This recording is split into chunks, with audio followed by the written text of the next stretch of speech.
ইসলামের 5টি স্তম্ভ রয়েছে। 5টি স্তম্ভের মধ্যে অন্যতম স্তম্ভের নাম হচ্ছে হজ। চিৎকার দিয়ে বলছি সুবহানাল্লাহ। ক্ষুদ্রময় আলোচনা যদি বুঝে থাকেন জবাব দেন। ইসলামের স্তম্ভ কয়টি? মাশাআল্লাহ। ইসলামের স্তম্ভ কয়টি? এর মধ্যে অন্যতম স্তম্ভের নাম কি? আবার বলি, অন্যতম স্তম্ভের নাম কি? হজ। সহিহ বুখারী যদি আমরা খুলি, সহিহ মুসলিম যদি আমরা খুলি, সহিহ বুখারীর প্রথম খণ্ডের 7 নম্বর হাদিস, সহিহ মুসলিমের প্রথম খণ্ডের 21 নম্বর হাদিস, এর মধ্যে বিশ্বনবী জনাব মুহাম্মদুর রাসূলুল্লাহ সাল্লাল্লাহু আলাইহি ওয়াসাল্লাম বলেন, আনা আব্দুল্লাহ ইবনে আমর রাদিয়াল্লাহু তাআলা আনহু قال قال رسول الله صلى الله عليه وسلم بني الإسلام على 5 شهادة أن لا إله إلا الله وأن محمدا عبده ورسوله وإقام الصلاة وإيتاء الزكاة والحج وصوم رمضان। হযরত আব্দুল্লাহ ইবনে আমর রাদিয়াল্লাহু তাআলা আনহু হতে বর্ণিত, বিশ্বনবী জনাব মুহাম্মদুর রাসূলুল্লাহ সাল্লাল্লাহু আলাইহি ওয়াসাল্লাম বলেছেন, ইসলামের স্তম্ভ হচ্ছে কয়টি? উচ্চ আওয়াজ দিয়ে বলি, ইসলামের স্তম্ভ কয়টি? রাসূল বলেন, বুনিয়াল ইসলাম আলা 5। ইসলামের 5টি স্তম্ভ রয়েছে। এর মধ্যে প্রথম স্তম্ভ হচ্ছে শাহাদাতু আল্লাহ ইলাহা ইল্লাল্লাহ, আল্লাহ ছাড়া কোনো মাবুদ নাই, আল্লাহ ছাড়া কোনো ইলাহ নাই, আল্লাহ ছাড়া কোনো রিজিক দাতা নাই, আল্লাহ ছাড়া কোনো গফুর নাই, আল্লাহ ছাড়া কোনো গফফার নাই। এই কথার স্লোগান দেওয়া হচ্ছে ঈমানের প্রথম পরিচয়। চিৎকার দিয়ে বলছি সুবহানাল্লাহ। ইসলামের যে 5টি স্তম্ভ রয়েছে, এর মধ্যে এক নম্বর হচ্ছে শাহাদাতু আল্লাহ ইলাহা ইল্লাল্লাহ, আল্লাহ ছাড়া কোনো মাবুদ নাই। তার সাথে সাথে ওয়া আন্না মুহাম্মাদান আবদুহু ওয়া রাসূলুহু, আর নবী মুহাম্মদুর রাসূলুল্লাহ সাল্লাল্লাহু আলাইহি ওয়াসাল্লাম হচ্ছে আল্লাহ তাআলার বান্দা এবং রাসূল। ইসলামের দ্বিতীয় স্তম্ভ হচ্ছে ওয়া ইকামিস সালাহ, সালাত প্রতিষ্ঠা করা। ইসলামের তৃতীয় স্তম্ভ হচ্ছে ওয়া ইতাইজ যাকাত, যাকাত প্রদান করা। ইসলামের চতুর্থ নম্বর স্তম্ভ হচ্ছে ওয়াল হজ, যখন আপনার উপর হজ ফরজ হয়, এই হজ আদায় করা। তাহলে আলোচনা যদি বুঝে থাকেন জবাব দেন, ইসলামের 5টি স্তম্ভের মধ্যে হজ কত নম্বর স্তম্ভ? মাশাআল্লাহ। হজ কততম স্তম্ভ? হজ 4 নম্বর স্তম্ভ। এই বিশ্বনবী জনাব মুহাম্মদুর রাসূলুল্লাহ সাল্লাল্লাহু আলাইহি ওয়াসাল্লাম ইসলামের 5টি খুঁটি, ইসলামের 5টি ব্যানার কথা বলতে গিয়ে তিনি 4 নম্বর অধ্যায় রেখেছেন হজের কথা। তারপর হচ্ছে ওয়াসৌমি রমাদান, রমাদানুল কারীমের সিয়াম পালন করার কথা। এই হজ সকল ব্যক্তির উপর ফরজ নয়, হজ সকল ব্যক্তিও করতে পারবে না।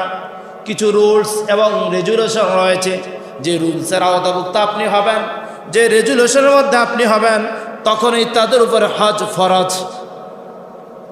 তখন তাদের উপরে কি? হজ ফরজ। এর বাইরে অন্য ব্যক্তিদের উপরে হজ ফরজ নয়। নবী মুহাম্মদুর রাসূলুল্লাহ সাল্লাল্লাহু আলাইহি ওয়াসাল্লামের কাছ থেকে হজ 7 শ্রেণী মানুষের উপরে হজ ফরজ হয়। হজের ফরজ বা হজের যে সত্যসমূহ রয়েছে, এরকম 7টি সত্য রয়েছে। কয়টি সত্য?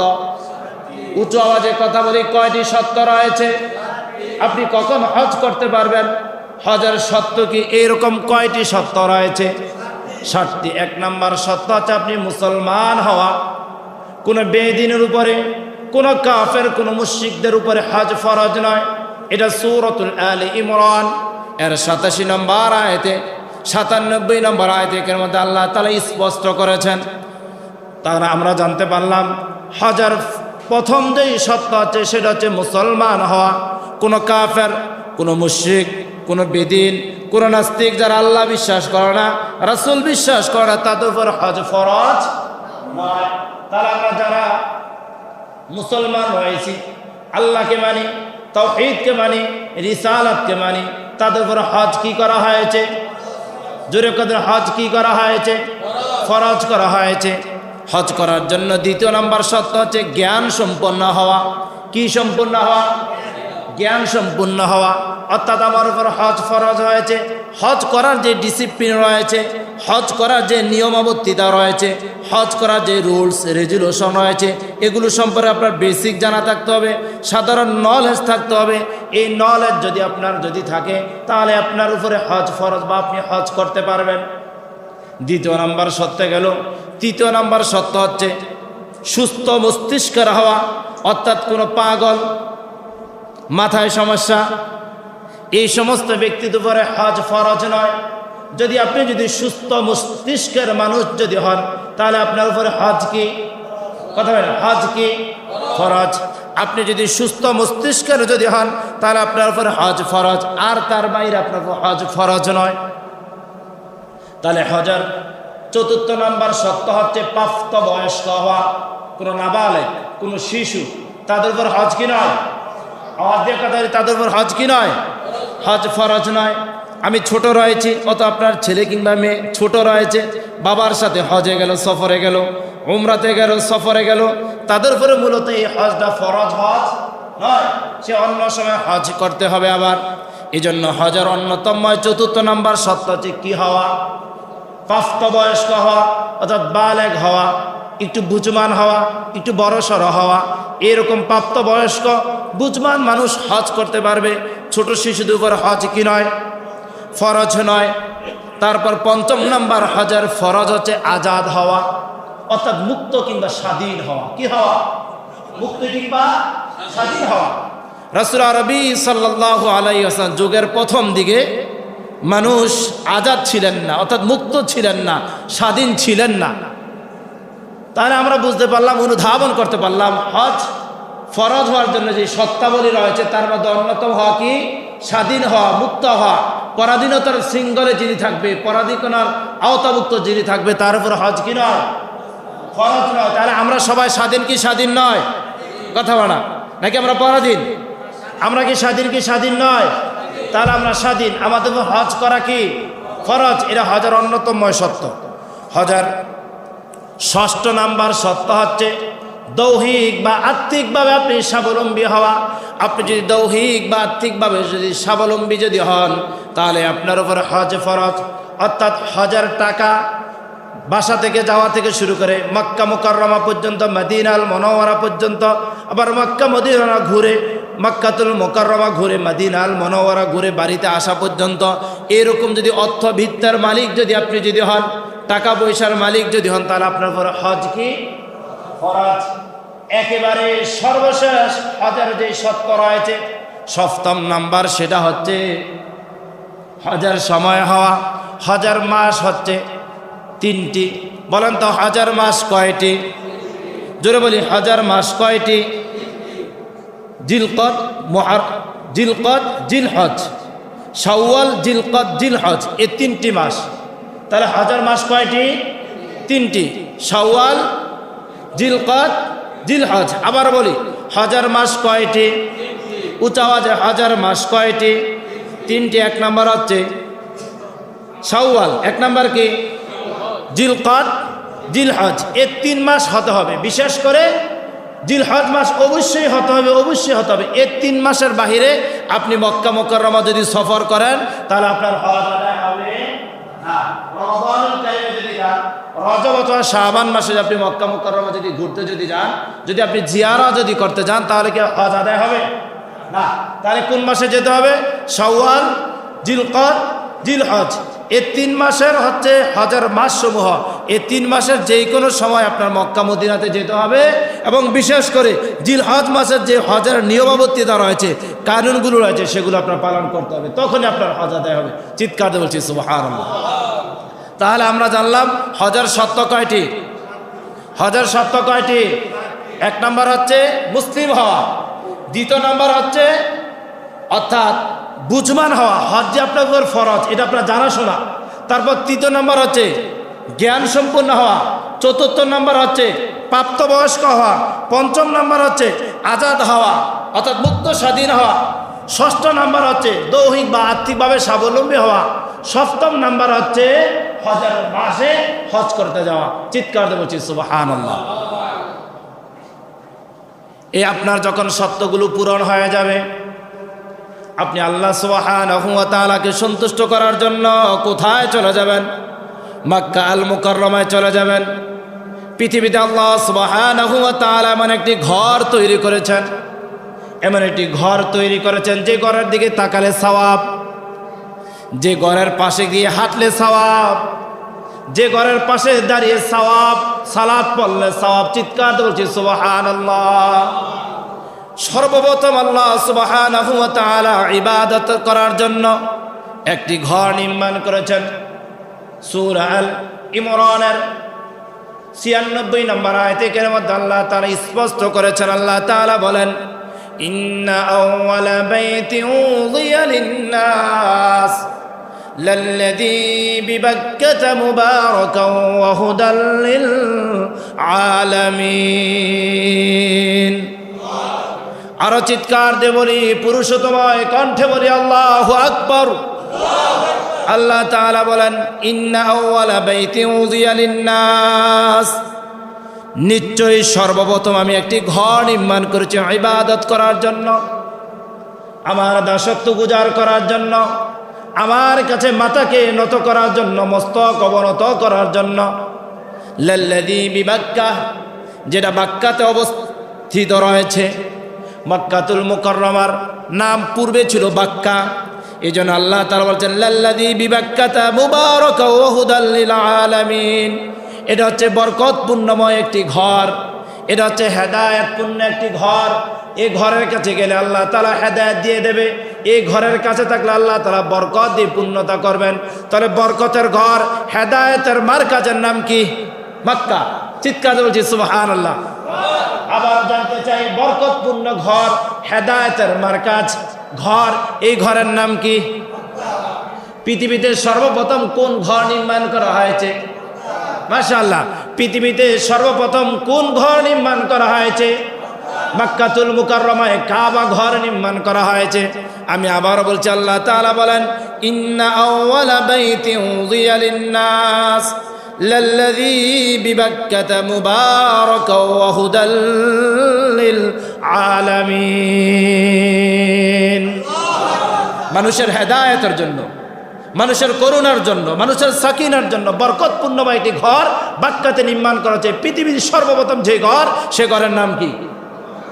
চিৎকার করে সেই ঘরের নাম কি?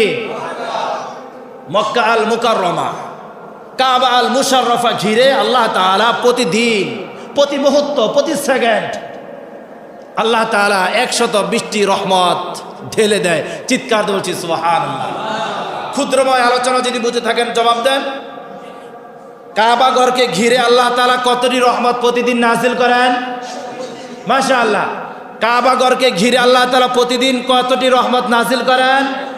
১২০টি।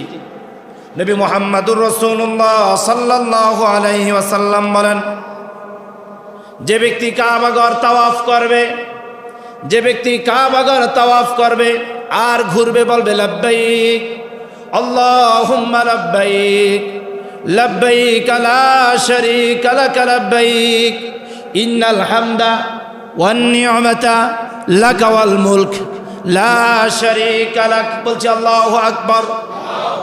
লাব্বাইক আল্লাহুম্মা লাব্বাইক লাব্বাইক লা শারীকা লাক লাব্বাইক ইন্নাল হামদা ওয়ান নি'মাতা লাকা ওয়াল মুলক লা শারীকা লাক সিত্তিনা লিত-তাইফিন। বিশ্বনবী জনাবে মুহাম্মদুর রাসূলুল্লাহ সাল্লাল্লাহু আলাইহি ওয়াসাল্লাম বলেছেন, যে ব্যক্তি কাবা ঘর ঘুরবে অর্থাৎ তাওয়াফ করবে, আল্লাহ তাআলা তার প্রতি ওই মুহূর্তে, ওই সেকেন্ডে, ওই মিনিটে, ওই সময় তার উপরে ৬০টি রহমত আল্লাহ তাআলা অর্পণ করতে থাকেন। চিৎকার দিয়ে বলছি সুবহানাল্লাহ। গোটা বিশ্ব থেকে যখন মানুষগুলো মক্কার দিকে ধাবিত হয়, মক্কার দিকে সফর করার জন্য যায়, মানুষের অন্তরগুলো বিকলিত হতে থাকে, মানুষের ভিতরে আবেগ অনুভূতি উজাড় করা শুরু করে দেয়। আমি যখন মক্কা আল মুকাররমা সফর করেছি, বাংলাদেশ বিমানবন্দর থেকে যখন আমি চিন্তা করেছি এই মুহূর্তে মক্কা আল মুকাররমা, কাবা আল মুশাররফে দু চোখে দেখব, নবী মুহাম্মদুর রাসূলুল্লাহ সাল্লাল্লাহু আলাইহি ওয়াসাল্লামের সবুজ গম্বুজ দেখে অন্তরকে শীতল করব। তখন থেকে চোখ থেকে টলটল করে পানি যেন ঝরছে, পানি শীতল হয়ে আছে, চোখের মধ্যে পানি দেখা যাচ্ছে। আমার যতটুকু মনে পড়ে, আমরা যখন মক্কার যে প্রধান গেট, যেটাকে রেহাল গেট হিসেবে পরিচিত, এই রেহাল গেট যখন আমরা পার হলাম, রেহাল গেট আমরা যখন অতিক্রম করলাম, যখন মক্কা আল মুকাররমার দৃশ্যগুলো আমাদের চোখের সামনে ধীরে ধীরে ধীরে ধীরে অবস্থান হচ্ছে, দৃশ্যমান হচ্ছে, তখন থেকে চোখের দিকে তাকিয়ে দেখি চোখ থেকে টলটল করে পানি ঝরা শুরু করে দিয়েছে। আমি যখন একেবারে কাঙ্ক্ষিতময় স্বপ্ন, একেবারে মুহাব্বতের জায়গা কাবা আল মুকাররমা যখন একেবারে দূর থেকে দেখলাম, ৭৯ নম্বর গেট থেকে একবারে কাবা আল মুকাররমার মূল ফটক দেখা যায়, স্পষ্ট দেখা যায়। যখন ৭৯ নম্বর গেট থেকে কাবা আল মুকাররমার ওই কালো গিলাফ দেখলাম, আমার অন্তরে এমন এক অবস্থান তৈরি হয়েছে, আমার সে সময় মনে হচ্ছে এমন অবস্থা তৈরি হয়েছে, গাল বেয়ে বেয়ে, দাড়িগুলো বেয়ে বেয়ে পানি টপ টপ করে পড়ছে। সুবহানাল্লাহ। সেই কথায় রাসূল বলছেন, আল্লাহর কোন গোলাম যদি কাবাগর যদি তাওয়াফ যদি করে, সিত্তিনা লিত্তাইফিন, তখন আল্লাহ সুবহানাহু ওয়া তাআলা তার উপরে 60টি রহমত তার উপরে বর্ষণ করতে থাকেন, নাজিল করতে থাকেন। চিৎকার দিয়ে বলছি সুবহানাল্লাহ। দ্বিতীয় নাম্বার, এই কাবাগরকে কেন্দ্র করে, এই মক্কা আল মুকাররমাকে কেন্দ্র করে, কাবাগরকে কেন্দ্র করে যে ব্যক্তি সালাত আদায় করছে, যে ব্যক্তি সালাত আদায় করছে, এটা হোক নফল সালাত অথবা হোক সেটা ফরজ সালাত, বিশ্বনবী জনাব মুহাম্মদুর রাসূলুল্লাহ সাল্লাল্লাহু আলাইহি ওয়াসাল্লাম বলেছেন, আরবাঈনা লিল মুসাল্লিন, যে ব্যক্তি কাবাগর গেছে সালাত পড়ছে, আল্লাহ তাআলা তার উপরে 40টি রহমত সাথে সাথে তাৎক্ষণিক নাজিল করতে থাকেন। চিৎকার দিয়ে সুবহানাল্লাহ। 120টির মধ্যে কতটি চলে গেল? কথা কয় না, কতটি চলে গেল? 60 আর 40, বাকি রইল কত? 20। বিশ্বনবী জনাবে মুহাম্মদুর রাসূলুল্লাহ সাল্লাল্লাহু আলাইহি ওয়াসাল্লাম বলেছেন, ওয়াল 20 লিন-নাযিরিন, ওয়াল 20 লিন-নাযিরিন ইলাল কাবা, যে ব্যক্তি সালাত পড়ল না, তাওয়াফও করল না, শুধুমাত্র ওই কালো গিলাফের দিকে তাকিয়ে রইল, আল্লাহ তাআলা তার ওই বান্দার প্রতি, ওই বান্দির প্রতি রহমতের বৃষ্টি চাদর আল্লাহ তাআলা তার উপরে অর্পণ করবেন। চিৎকার দিয়ে বলছি সুবহানাল্লাহ। তাহলে কাবাগর তাওয়াফ করলে সওয়াব কতটি নাজিল হয়? সাথে সাথে রহমত, সওয়াব না, সাথে তো রহমত নাজিল হয়। কতটি? 60টি। আর যদি কাবাগরের প্রাঙ্গণে দাঁড়িয়ে যদি অথবা সালাত যদি পড়েন তাহলে 40টি। আর শুধুমাত্র আপনি সালাত আদায় করলেন না, আপনি তাওয়াফও করলেন না, শুধুমাত্র আবেগ দিয়ে, অনুভূতি দিয়ে ওই কাবার দৃশ্যগুলো আপনি তাকাতে থাকলেন, ডানে তাকালেন, বামে তাকালেন, সামনে তাকালেন, পিছনে তাকালেন। বিশ্বনবী জনাবে মুহাম্মদুর রাসূলুল্লাহ সাল্লাল্লাহু আলাইহি ওয়াসাল্লাম বলছেন, তার ওই বান্দার প্রতি, তার ওই বান্দির প্রতি আল্লাহ তাআলা সাথে সাথে তাৎক্ষণিক বৃষ্টি নেক তার উপর অর্পণ করতে থাকবেন, রহমতের চাদর ঢেলে দেবেন। চিৎকার দিয়ে বলছি সুবহানাল্লাহ। সে কাবাগরে যেতে চাই কি চাই না? সে কাবাগরের প্রেম আমাদের অন্তরে আছে নাকি নাই? তাই আল্লাহ তাআলা বলছেন, তোমাদের যাদের সামর্থ্য রয়েছে, দৈহিক শক্তি যাদের রয়েছে, তাদের উপর হজ করা ফরজ। এই হজ আমরা আদায় করতে হবে ইনশাআল্লাহ।